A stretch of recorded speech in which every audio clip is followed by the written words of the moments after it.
లేదండి, ఆయన నోటుకొచ్చింది మాట్లాడాడు. ముందు 31 అన్నాడు. మనం అంత బుర్రలేదు, ఏదో నోటుకొచ్చి మాట్లాడేసి బుర్ర అందించేద్దాం, తర్వాత వాళ్ళే కొడుకుంటారు అనే ఫీలింగ్లో ఉంటాడు జగన్మోహన్ రెడ్డి ఇప్పుడు కూడా. ముందు 31 అన్నాడు, క్లియర్గా చూడండి. అది వెనకాత నుంచి కాదు 36 అని ఎవరు ఇంటి ఇచ్చారు. 36 అన్నాడు. 36 రాజకీయ హత్యలంట. చెప్పనండి ఎక్కడ రాజకీయ హత్యలు ఏమి ఉన్నాయి? 1000 మంది 1000 బిల్డింగ్లో కూలగొట్టేశారు, ఏంటది రెడ్ బుక్ ఓపెన్ చేసేశారు. ఈ రకంగా మాట్లాడాడు. క్లియర్గా ఉంది కుట్ర ఆలోచన. అతగాడు ఏమనుకుంటాడంటే, నేను ఏం చెప్పినా ప్రజలు నమ్మేస్తారు, లా అండ్ ఆర్డర్ విషయంలోనే కనుక ఇలా పదే మాట్లాడితే కనుక ప్రజలు నమ్మేస్తారు అనుకుంటున్నాడు.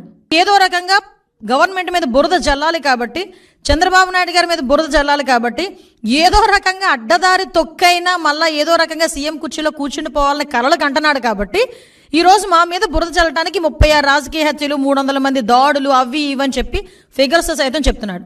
ఈరోజు 45 రోజుల్లోనే ఇవి నువ్వు చెప్పినవన్నీ ఏమి జరగలేదు, నువ్వు చెప్పినవి జరగలేదు అని చెప్పి నేను చెప్తా.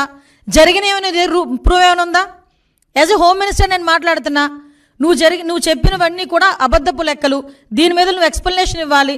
దీని మీద నేను కేసు పెట్టాలనుకుంటున్నాను. ఎందుకు కేసు పెట్టకూడదు, ఎందుకు చర్యలు తీసుకోకూడదు జగన్మోహన్ రెడ్డి మీద ఈరోజు ప్రభుత్వం మీద? అప్పుడు నిజంగా జరిగిన ఇన్సిడెంట్లే, రంగనాయకమ్మ గారు జరిగిన ఇన్సిడెంట్ అమరావతి గురించి ఒక చిన్న పోస్ట్ పెట్టారని సిఐడి వాళ్ళని పంపించి ఆవిడ వయసును కూడా పక్కన పెట్టి వాళ్ళ చేత విచారణ జరిపించి సిఐడి ఆఫీసులో కూర్చోబెట్టి విచారణ చేపట్టావు.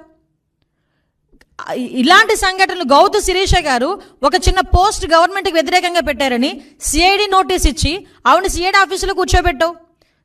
చింతకాయల విజయ్ గారిని, ఇలా చాలామంది మా టీడీపీ లీడర్లని కాకుండా జనసేన లీడర్లని కూడా గవర్నమెంట్ మీద అడ్వర్స్గా తప్పుగా ఒక పోస్ట్ పెడితేనే, నిజం అయినప్పటికీ కూడా తప్పుగా మీకు వ్యతిరేకంగా ఒక పోస్ట్ పెడితేనే సిఐడి ఆఫీసులను తీసుకొచ్చి నువ్వు కూర్చోబెట్టి చర్యలు తీసుకొని మా మీద ఎంక్వైరీలు వేసావు. ఈ రోజుకి కేసులు నడుస్తున్నాయి, ఈ రోజుకి కేసులు సంబంధించి కోర్టుల చుట్టూ తిరుగుతున్నారు. ఏం మొహం పెట్టుకుని 36 హత్యలు, పొలిటికల్ హత్యలు జరిగినాయని చెప్పి ప్రజలను భయభ్రాంతులు చేయడానికి సిద్ధపడుతున్నావు. ఇంకా నీ మాటలు నమ్మేస్తారని అనుకుంటున్నావా జగన్మోహన్ రెడ్డి, పులివెందుల ఎమ్మెల్యే?